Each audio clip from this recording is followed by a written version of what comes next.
Hello, this is Phyllis Wilson coming to you to talk about the prefix DIS, the prefix DIS. What exactly does that mean? And then I want to provide you with some examples of what that means. So let me start with defining for you what DIS means, the prefix DIS. So like disease, discomfort, disarray, disaffirm, disbar, disbelief, discontent, dishearten, dislike, disown. Any of those words that start with the prefix DIS, D-I-S. And the definition for, or the meaning for the word or prefix DIS, more of a prefix, not a word. DIS is, it's anything that sets something asunder, something apart, something negative, or with a reversing force, used freely. It's especially with these latter senses, formative, like disability, disaffirm, disbar, disbelief. Those words have no positive energy or positive meaning behind it. Even the word dis-ease, D-I-S-E-A-S-E, dis-ease, which means that there's a discomfort. There is a negative connotation. There is something that's not making the correct connection to allow a person, an individual, or a thing to work effectively, normally, to work or make a connection to enhance for your good, for my good, for anybody's good, or for a positive purpose. So the prefix DIS, D-I-S, in no shape, form, or fashion when paired with the word means anything good. It's always something that there's something missing, there's a disconnect, there is something that is off about it. It's not normal. And I say normal with the quotes because who defines normal? What does normal look like?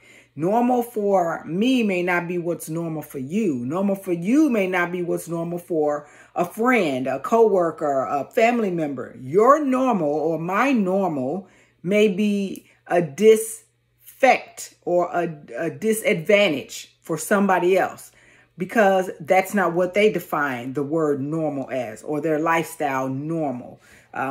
It might be normal for some people to have more than one wife based on religion or cultural beliefs. But for some people, that is not normal.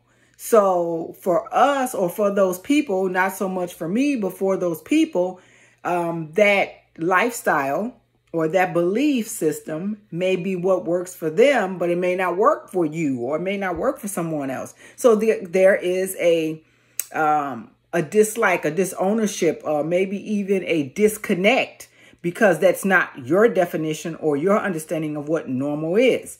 But back to the prefix DIS. DIS, and think about it. In slang terms, we say, oh, they just dissed you. Well, guess what? They didn't say your hair looked nice. They didn't say you smell good. They said something negative directed at you. And so the slang term DIS, D-I-S, became something that people start saying. Now they're saying shady. Oh, they're being shady with you. Well, guess what? Being shady does not mean it's something good. There's something that they said to either point out a negative or something that's off or something that's not normal directed at you. It's a way of them pointing out something that's not perfect, quote unquote, because nobody or nothing is really perfect. Truly, let's be honest. There's always some kind of flaw. And that's what being shady is. It points out a flaw. Dissing someone in the slang term is it's pointing out a flaw. It's talking about something to try to make you feel bad or resort to withdrawing from whatever it is that you're encountering with that person or that individual. So with that being said, I don't like to diss people. I don't like to be shady with people. But at the same time, I do what I call nice nasty.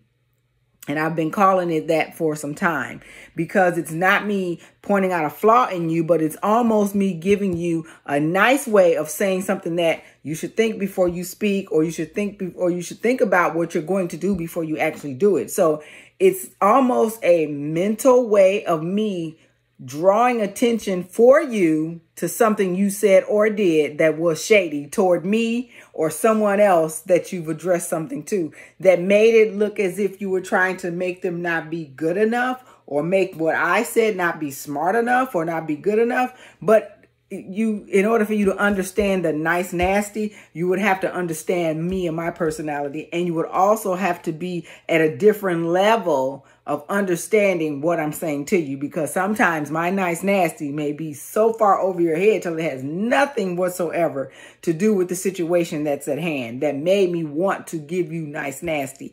Or it may be that the language that I use is more above your educational level, and I'm using these big words that you may not need a dictionary for, or for me to make it more simplified for you to understand my nice nasty towards you. But at some point you'll get, it wasn't for me to compliment you. It was for me to try to educate you.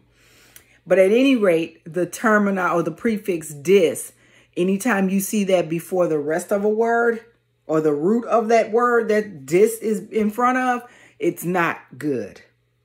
It's something that requires you to evaluate and figure out how to fix it so that that word will just be the root word without dis being at the forefront of it or being the prefix of it. So like, for example, you may like flowers, but you may dislike cactus.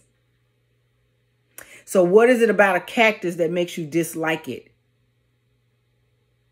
Is it the thorns? Is it the fact that you don't have to water it every day? Is it because most of the times you see a cactus, or even if it's in a pot or some sort, it's sand involved and it's more like for the desert, or it's more for dry, high heated areas? It depends on what is it about a cactus that makes you dislike it.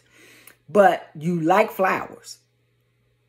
So what is it you can do concerning that cactus so that you can get rid of that dislike to turn it into a like? And that's just one example. I mean, it could be you have a disability. Your disability could be it's hard for you to walk. And so you're getting disability as a source of income for you because you've applied for disability and you got disability. But it's a disability is an inability to do something. A disability with your legs mean you have the inability of functioning with your legs correctly, or correct enough so that you can function normally in life, everyday life. So you get compensation for it because you're disabled. So thinking about being disabled or having that disability, what is it that you can do to change that disability to the ability to, or to be able to, as another word for ability, able to do something or able to perform something?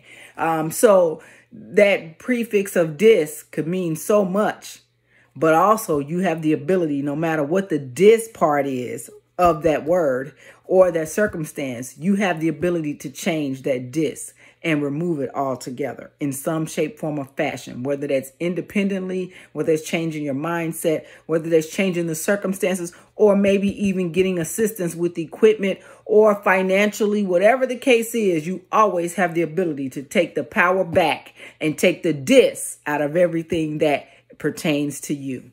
Until next time, have a great day, and don't be disadvantaged based on someone being shady, someone being fake, someone being nice, nasty to you, or just simply dissing you however they see fit. Take the diss away from your life, your vocabulary, and your language. Have a great day.